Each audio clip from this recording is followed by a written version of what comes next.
Assez. Extrait du journal d'un peintre défunt. Ivan Sergueïevitch Tourgueniev. Chapitre 1.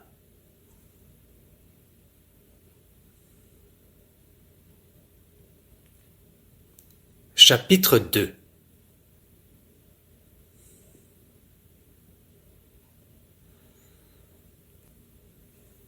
Chapitre 3. Assez, me disais-je à moi-même, en gravissant péniblement le flanc d'une montagne escarpée qui s'élevait depuis les rives d'un fleuve paisible. Assez, me répétais-je, en humant l'haleine résineuse d'un bosquet de sapins particulièrement odorante dans la fraîcheur du crépuscule. Assez, me dis-je de nouveau, en m'asseyant sur un tertre moussu qui surplombait le fleuve, les yeux fixés sur les vagues sombres et paresseuses qui dominaient les tiges vert clair des joncs. Assez, assez remué, assez erré. Il est temps de rentrer en soi-même, de se prendre la tête à deux mains et d'ordonner à son cœur de ne plus battre. Suffit de se laisser griser par la caresse des sensations troubles et captivantes, de poursuivre chaque forme nouvelle du beau, d'essayer de saisir le frisson par ses ailes puissantes et ténues. J'ai tout goûté, vécu toutes les sensations. Je suis là. Que me fait à moi le soleil levant qui à chaque instant conquiert de nouveaux espaces du ciel et s'embrase comme une passion triomphante? Que me fait le rossignol qui se cache dans un buisson tout couvert de rosée, à 2 pas de moi, dans le silence, dans la paix et dans l'éclat du soir, et me révèle sa présence par un chant magique? On pourrait croire à l'entendre qu'il n'y a encore jamais eu de rossignol, et qu'il est le premier qui chante le premier chant du premier amour. Toutes ces choses ont existé pourtant, et se sont répétées des milliers de fois. Quand je songe qu'il en sera de même jusqu'à la fin des siècles, qu'il y a une règle immuable, une loi, eh bien, le dépit me gagne. Mais oui, le dépit. Chapitre 4. Ah, j'ai bien vieilli. Autrefois, rien de tel ne me serait venu à l'esprit. Je dis autrefois, entendez aux jours heureux, où je m'embrasais comme le soleil et chantais comme le rossignol. Allons, il faut l'avouer, tout est devenu bien terne autour de moi, et la vie n'a plus de couleur. Et d'ailleurs, la lumière qui éclaire tout et lui donne force et signification, la lumière qui rayonne du cœur de l'homme, cette lumière-là s'est éteinte en moi-même. Pas encore tout à fait, à vrai dire. Elle est en veilleuse. Elle sommeille à peine, sans éclat, sans chaleur. Une fois, à Moscou, je me suis approché de la fenêtre grillagée d'une petite église vétuste et me suis appuyé contre elle. Il faisait nuit sous les voûtes basses. Une veilleuse oubliée clignotait faiblement de sa petite lumière rougeâtre devant une vieille icône. À peine distinguait-on les lèvres du saint visage, des lèvres sévères, douloureuses, une morne obscurité régnait tout autour, prête à étouffer sous sa pénombre le faible rayonnement de l'inutile lumière. À présent, mon cœur est comme cette lumière, comme ces ténèbres. Chapitre 5. J'écris cela pour toi, mon unique, mon inoubliable ami, pour toi que j'ai quitté et que j'aimerai jusqu'à la fin de mes jours. Tu sais, hélas, ce qui nous a séparés. N'en parlons pas aujourd'hui, veux-tu? Je t'ai quitté, mais ici, exilé dans ce désert, si loin de tout, je suis plein de toi, toujours sous ton charme, et je sens comme autrefois la douce pesanteur de ta main qui se pose sur ma tête penchée. Pour la dernière fois, je me soulève hors du tombeau muet où je suis étendu, et jette un regard ahuri sur tout mon passé, tout notre passé. Plus d'espoir, point de retour, point d'amertume non plus, point de regret, et le souvenir, telle une divinité morte, monte, plus radieux que l'azur du ciel, plus pur que la première neige des sommets. Mes souvenirs ne se bousculent pas en désordre, mais passent lentement, les uns après les autres, comme les silhouettes drapées des jeunes Athéniennes que nous avons tant admirées, t'en souvient-il, sur les bas-reliefs du Vatican. Chapitre 6. Je t'ai parlé de la lumière qui rayonne autour du cœur humain et éclaire tout. Et j'aimerais te rappeler le temps béni où cette lumière brûlait dans mon cœur. Écoute, et je te croirai assise devant moi, et tu me regardes de tes tendres yeux, si attentifs qu'ils semblent presque farouches. Oh, regard inoubliable! Sur qui, sur quoi te poses-tu à présent? Qui donc te reçoit dans son âme, toi qui sembles sortir de profondeurs ignorées, pareil à ces sources mystérieuses comme toi, à la fois noires et claires, qui prennent naissance au fond de gorges étroites sous la voûte des rocs.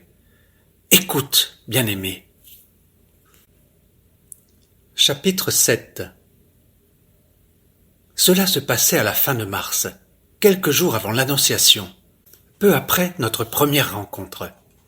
Sans soupçonner encore ce que tu allais être pour moi, je te portais déjà dans mon cœur, en secret. Il se trouva que je dus traverser l'un des plus grands fleuves de Russie. La glace ne remuait pas encore, mais était comme gonflée et noircie. Il dégelait depuis 3 jours. La neige fondait partout, uniformément et sans bruit.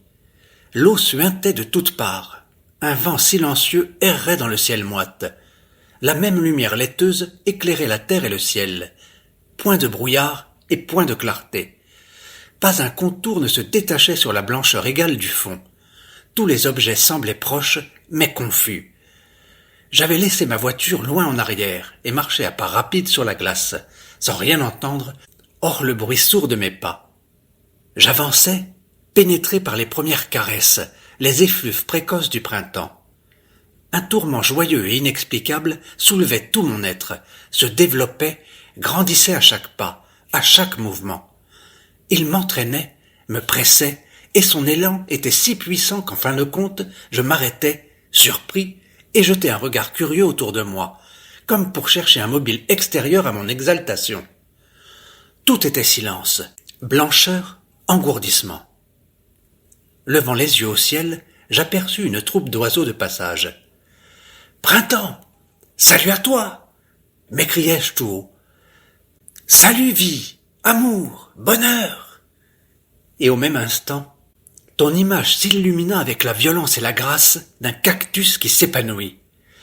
Ton image surgit et resta là, belle et d'une netteté captivante. Alors, j'ai compris que je t'aimais, rien que toi, plein de toi. Chapitre 8. Je pense à toi. Bien d'autres souvenirs, d'autres tableaux surgissent devant moi. Et partout c'est toi, sur tous les chemins de ma vie. C'est toi que je rencontre. Parfois, je vois un vieux jardin russe couché sur la pente d'une colline, éclairé des derniers rayons du soleil couchant de l'été. Derrière les peupliers argentés, paraît le toit de bois d'une gentilhommière avec l'accroche-cœur fluet de la fumée vermeille qui monte d'une blanche cheminée. La porte de la palissade est entrebâillée, comme poussée par une main hésitante. Et moi, je reste là, j'attends. Je regarde cette palissade, le sable de l'allée dans le jardin. J'admire, je m'attendris. Toutes mes sensations me paraissent extraordinaires, neuves. Tout semble baigné d'une sorte de mystère tendre et lumineux. Je crois déjà entendre le bruissement d'un pas rapide. Je reste là, tendu, léger comme un oiseau qui vient de replier ses ailes, mais qui est prêt à s'élancer de nouveau. Mon cœur brûle, mon cœur frissonne de crainte et de joie devant le bonheur tout proche, devant le bonheur qui vole vers moi. Chapitre 9. Parfois aussi, je vois une vieille cathédrale, dans un pays lointain et beau. Des fidèles alignés se pressent à genoux. Les voûtes, hautes et nues, et les colonnes immenses qui montent en s'évasant soufflent un froid austère, propice à la prière, répandent une impression de pompe et de tristesse. Tu es là, à côté de moi, silencieuse, passive comme si tu m'étais étrangère. Chaque pli de ta tunique reste immobile, sculpté. Les reflets bigarrés des vitraux multicolores reposent immobiles devant tes pieds sur les dalles usées. Et voilà que, secouant avec force l'air obscurci par l'encens, et nous secouant nous-mêmes telle une lourde vague, roule le chant de l'orgue. Tu pâlis, tu te redresses. ton regard m'effleure, glisse sur moi pour s'élever plus haut, vers le ciel. Et seule, me semble-t-il, l'âme immortelle peut regarder ainsi et avec de tels yeux. Chapitre 10. Parfois encore, je vois un autre tableau. Ce n'est plus un temple ancien qui nous écrase de son austère magnificence, ce sont les murs bas d'une petite chambre confortable où nous sommes isolés du monde entier. Que dis-je? Nous sommes seuls, seuls dans l'univers. Plus rien de vivant hors nous deux. Derrière ces murs bienveillants, ce sont les ténèbres de la mort, le néant. Ce n'est pas le vent qui hurle, ni les torrents de pluie qui frappent à la fenêtre. C'est le chaos qui se plaint et gémit. Ce sont ces yeux aveugles qui versent des larmes. Mais chez nous, tout est calme, lumineux, chaud, accueillant. Quelque chose d'amusant, de naïf comme un enfant, voltige autour de nous, tel un papillon. N'est-ce pas là ton impression? Nous sommes l'un contre l'autre, nos têtes se touchent. Nous lisons tous deux un bon livre. Je sens une petite veine battre sur tes tempes. Je t'entends vivre. Tu m'entends vivre, ton sourire naît sur ma bouche avant de naître sur la tienne. Tu réponds sans parole à ma question silencieuse. Tes pensées sont les miennes, comme les deux ailes d'un même oiseau noyé dans l'azur du ciel. Les dernières cloisons sont abolies, et notre amour est si calme, si profond, que rien ne nous sépare, que nous n'éprouvons même pas le besoin d'échanger une parole, un regard. Nous ne désirons que respirer ensemble, vivre ensemble, être ensemble, sans même nous rendre compte que nous sommes ensemble. Chapitre 11. Ou bien j'imagine cette claire matinée de septembre où nous nous sommes promenés au jardin désert, mais encore fleuri, d'un château délaissé, sur les bords d'un grand fleuve étranger, à la lumière tendre d'un ciel sans nuages. Comment exprimer tout ce que je sentais alors?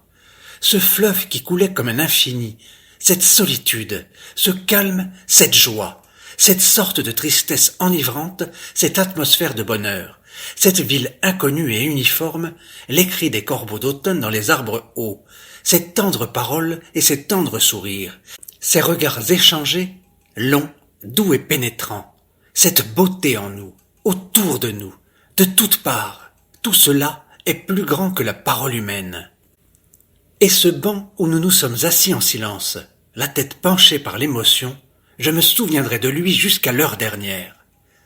Autour de nous, tout était plein d'enchantement. Les rares passants, avec leurs brefs saluts et leurs visages amènes, les grandes barques qui glissaient doucement au fil de l'eau, il y avait un cheval dans l'une d'elles. T'en souvient-il? Et il regardait, songeur, l'eau qui miroitait sous ses naseaux. Le babillage puéril des petites vagues courtes, les chiens qui aboyaient au loin, et jusqu'à l'adjudant obèse et vociférant qui s'en prenait à des conscrits aux joues roses. Les malheureux garçons faisaient l'exercice tout à côté de nous, les coudes écartés et les jambes tendues, comme des échassiers. Nous sentions tous les deux qu'il n'y avait rien eu et qu'il n'y aurait jamais rien de plus sublime que ces instants. Mais foin de comparaison. Assez, assez. Hélas, oui, assez. Chapitre 12. C'est la dernière fois que je me laisse aller à ces souvenirs. Je vais leur dire adieu, et pour toujours. C'est ainsi que l'avare admire pour la dernière fois sa fortune, son or, son trésor chéri, puis le recouvre de terre grise et humide. C'est ainsi que la mèche d'une veilleuse, prête à s'éteindre, lui soudain d'un éclat plus vif et retombe en cendres froides. De son trou, pour la dernière fois, la petite bête contemple le velours de l'herbe, le joli soleil, le temple azur des eaux, puis rentre tout au fond, se roule en pelote et s'endort. Reverra-t-elle au moins en rêve le soleil et l'herbe et le tendre azur des eaux? Chapitre 13. Qui que nous soyons, le destin nous dirige avec une sévérité impassible. Au début, nous ne sentons pas sa poigne absorbée que nous sommes par toutes sortes d'accidents, de sottises, par nous-mêmes enfin. Tant que l'on peut se créer des illusions, tant qu'on n'a pas honte de mentir, on peut vivre, on ose espérer. L'incomplète vérité, la question ne se pose même pas à l'égard de l'absolu. La parcelle de vérité qui nous est accessible nous clôt les lèvres incontinents, nous enchaîne les bras et nous réduit au néant. Alors, pour ne point tomber en cendres et sombrer dans l'inconscient, dans le mépris de soi-même, l'homme n'a plus qu'un parti à prendre, se détourner de tout avec sérénité, et dire « assez ». Croiser ses faibles bras sur sa poitrine stérile et conserver l'ultime dignité qui lui demeure encore, la conscience de son néant. Pascal y fait allusion en qualifiant l'homme de roseau pensant, et en déclarant que quand l'univers l'écraserait, l'homme serait encore plus noble que ce qui le tue, parce qu'il sait qu'il meurt, et l'avantage que l'univers a sur lui. L'univers n'en sait rien. Fragile dignité, piètre consolation. Quel que tu sois, mon malheureux compagnon d'infortune, tu auras beau te pénétrer de Pascal et le croire, jamais tu ne sauras réfuter les paroles terribles du poète. La vie n'est qu'un fantôme errant. L'homme n'est qu'un misérable comédien qui se pavane et s'agite durant son heure sur la scène, et que l'on n'entend plus ensuite. La vie n'est qu'une histoire racontée par un sot plein de bruit et de fureur, mais ne signifiant rien. Je viens de citer Macbeth, j'évoque ses sorcières, ses spectres, ses visions. Hélas, ce n'est point tout cela qui m'effraie, ni les fantasmagories d'Hoffmann, quelque aspect qu'elles puissent prendre. Ce qui me fait peur, c'est que précisément, il n'y ait rien d'effarant, que l'essence de la vie soit mesquine, dépourvue de tout intérêt, plate comme une chaussée. Quiconque s'est imbu de cette idée-là, quiconque a bu de cette absinthe ne pourra plus jamais savourer le miel le plus doux, ni le bonheur le plus parfait. Le bonheur de l'amour, de l'union absolue, du don de soi le plus complet n'aura plus d'attrait pour lui. La petitesse de l'homme, sa vie éphémère anéantissent en lui toute dignité. Il a aimé, s'est embrasé, a balbutié quelques pauvres paroles sur le bonheur qui ne finit jamais, sur les joies immortelles, et voilà déjà qu'il n'y a plus trace du ver qui a rongé sa langue desséchée. C'est ainsi qu'au tard de l'automne, quand l'herbe couverte de givre paraît inanimée aux abords de la forêt dénudée, il suffit que le soleil perce un instant le brouillard et regarde fixement la terre refroidie pour que, de toutes parts, les moucherons volaient aussitôt. Ils jouent dans le rayon de soleil, s'agitent, s'élancent, redescendent et voltigent les uns au-dessus des autres. Le soleil se cache et les moucherons tombent comme une pluie fine. C'est la fin de leur vie fugace. Chapitre 14. Mais, dira-t-on, n'y a-t-il donc point de notions sublimes, de grands mots consolateurs? Démocratie, droit, liberté, humanité, art. Ils existent certes, et beaucoup d'hommes ne vivent que par eux et pour eux. Je crois tout de même que si Shakespeare revenait, il ne renierait pas son Hamlet ni son Roi Lear. Son esprit perspicace ne découvrirait aucun changement dans les mœurs des hommes. Le même tableau bariolé, avec une toile de fond peu complexe, se déroulerait devant ses yeux avec une monotonie inquiétante. La même légèreté, la même cruauté, la même soif de sang, d'or et de boue, les mêmes plaisirs mesquins, les mêmes souffrances stupides endurées au nom de... Eh bien, au nom de ces fadaises qu'Aristophane raillait, il y a de cela 2000 ans. Des subterfuges grossiers attirent cette hydre à 1000 têtes qu'est la foule avec la même facilité qu'autrefois. Les manœuvres des gouvernements n'ont pas changé, pas plus que les habitudes d'esclavage et le naturel dans le mensonge. Bref, c'est toujours le même écureuil qui saute dans une roue que l'on ne sait seulement pas donner la peine de repeindre. De nouveau, Shakespeare ferait dire au roi Lear ces dures paroles. Il n'y a point de coupable, ce qui signifie qu'il n'y a point de juste non plus. Il déclarerait « assez », comme moi, et se détournerait des hommes. Si, une petite retouche peut-être. À la place de Richard tyran tragique et taciturne, le génie satirique du poète éprouverait peut-être l'envie de peindre un autre despote, considérablement modernisé. De notre temps, le despote est capable de prendre au sérieux sa propre vertu, de dormir tranquille la nuit et de se plaindre d'un repas trop copieux, tandis que ses victimes, à moitié écrasées, essaient de se consoler en se l'imaginant sous les traits de Richard III, poursuivi par les fantômes de ceux qu'il a fait périr. Mais à quoi bon tout cela? À quoi bon vouloir prouver aux moucherons, en choisissant ses termes et en polissant son style, qu'ils ne sont que des insectes? Chapitre 15. Mais l'art, me direz-vous, la beauté.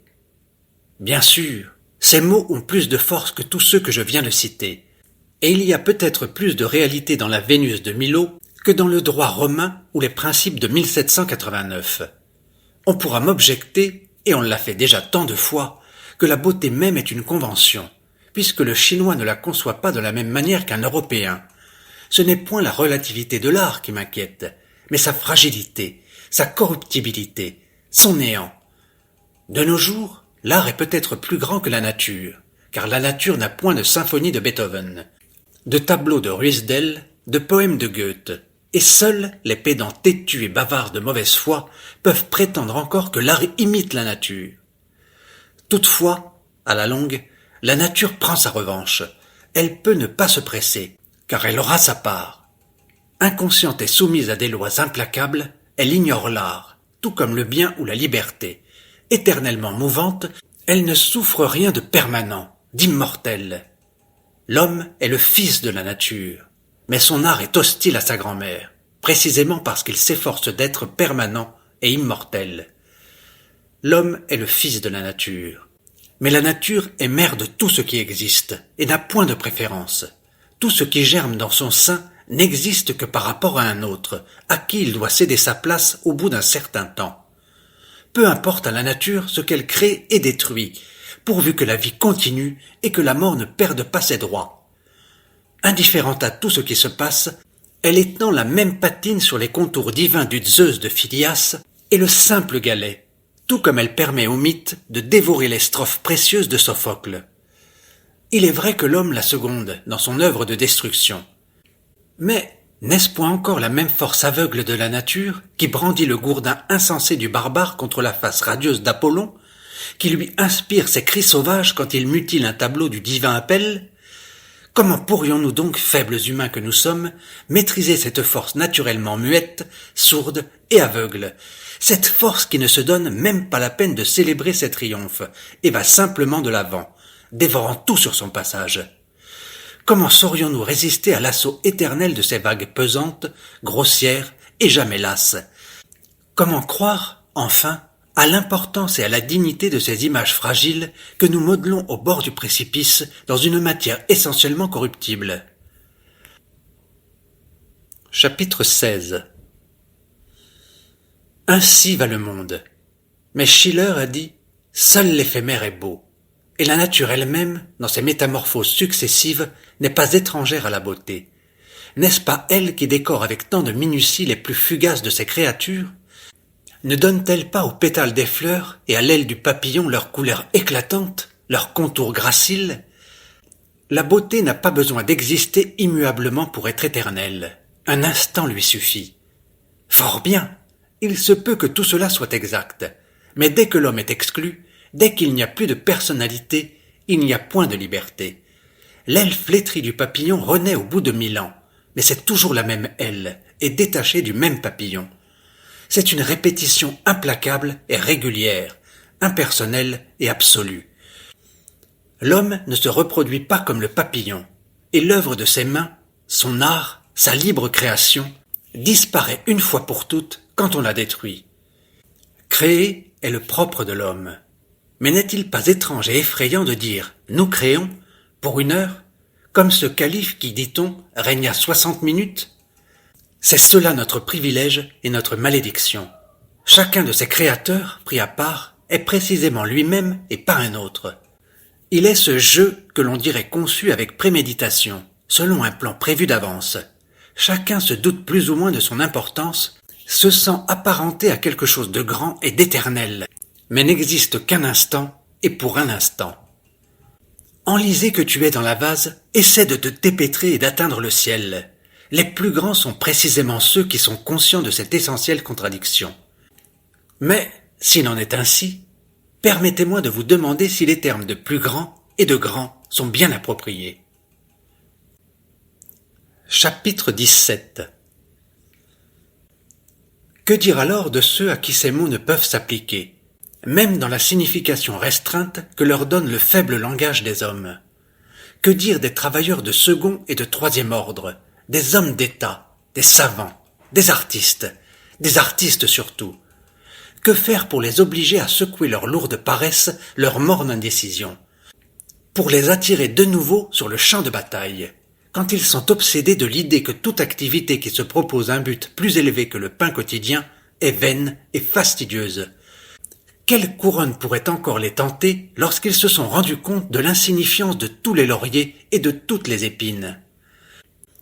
Comment les forcer à braver de nouveau les lazzi de la foule glacée ou le jugement du sot, le vieux sot qui ne leur pardonne pas de s'être détourné des idoles d'hier, et le jeune qui voudrait qu'ils fassent comme lui et se jette à plat ventre devant les idoles d'aujourd'hui?